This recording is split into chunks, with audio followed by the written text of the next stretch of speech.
Hi, I'm Jodie Johnston. So I support people to manage overwhelm and maximise their energy and impact by doing less rather than more. So I hope I can help you today by talking about easing overwhelm. And overwhelm and anxiety are very linked. So this will also support anyone feeling a sense of anxiety right now. Clearly, as a mother, a busy mother, running a business and juggling everything else that comes with life, time is incredibly precious for you. So overwhelm is understandable if that's something you're feeling. And it's also something that I want to say isn't your fault, and you're certainly not alone. So don't feel like this is something you need to try and battle yourself, because many people are quietly dealing with it as well.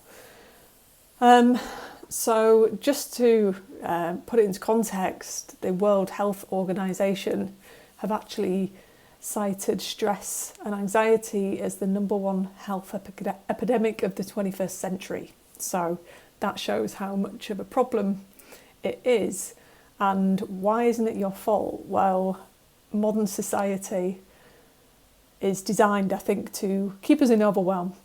So while we've designed all these brilliant technologies to help us be efficient, and they also help us to be switched on 24/7. They mean that we're less connected to ourselves and more connected to everything around us. And I think modern society, the expectation is that we do more, be more, achieve more, and that can leave us in a constant state of being switched on. Also, just to highlight, social platforms, of course, are actually designed to be highly addictive, and we, especially as a business owner, I think you can end up spending quite a bit of time on social platforms, and because they're designed to be addictive, it makes it very difficult to try and contain that and to notice when you might have spent a lot more time on there than you initially planned to do.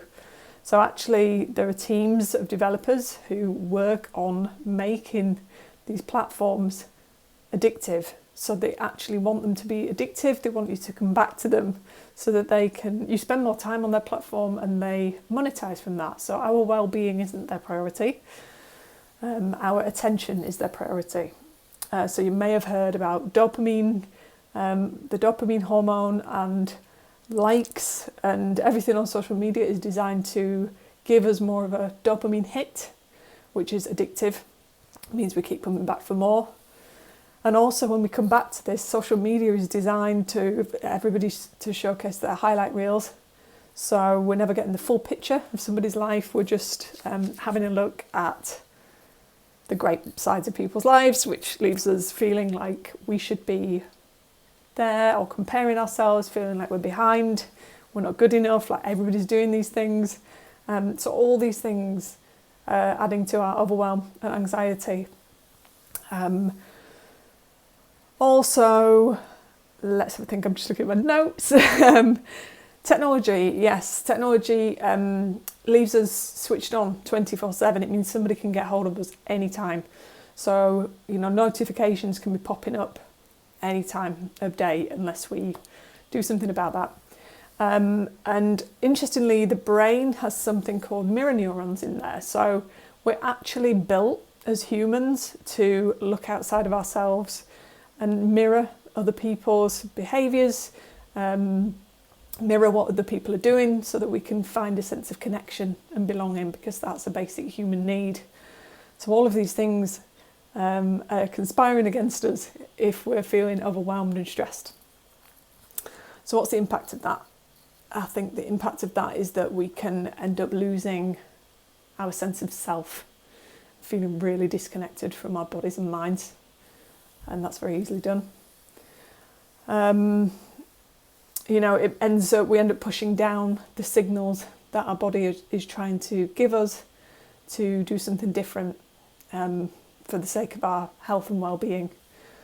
So we can easily just think, right, okay, let's just push through. And every time we're ignoring those body's signals, we're perpetuating the problem.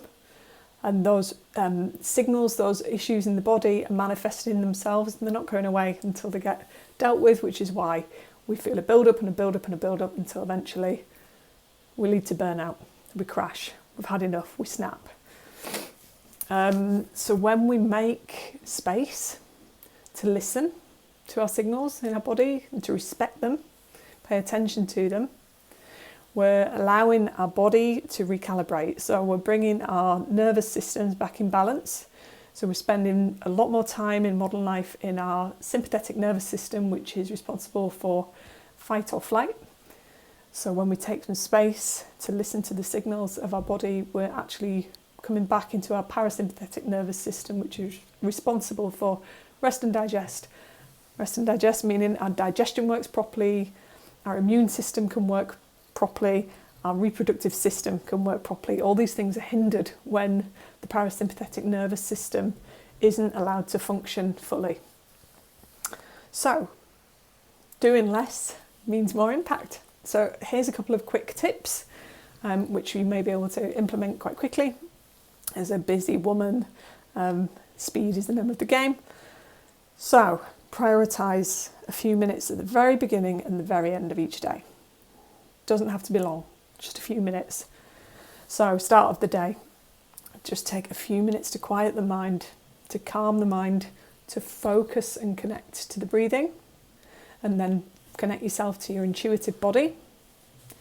And then from that place, from that calm centered place, make a decision on your top 1 or 2 high value activities for the day. So what is going to move the needle?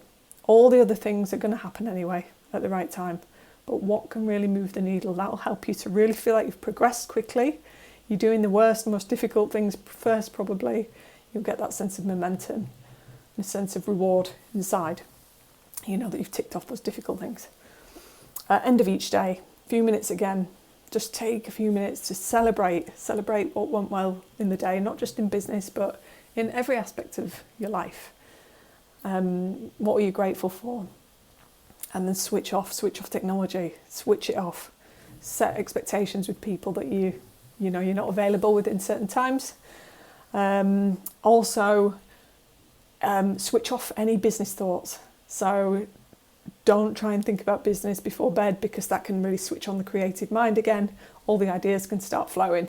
So really important to switch off from technology, switch off from the business, and really connect with yourself. So really helpful to create a wind down playlist, music that really relaxes you, meditations, hypnotherapy tracks maybe. There's all sorts on YouTube, so you can do free, pull together a free playlist on there.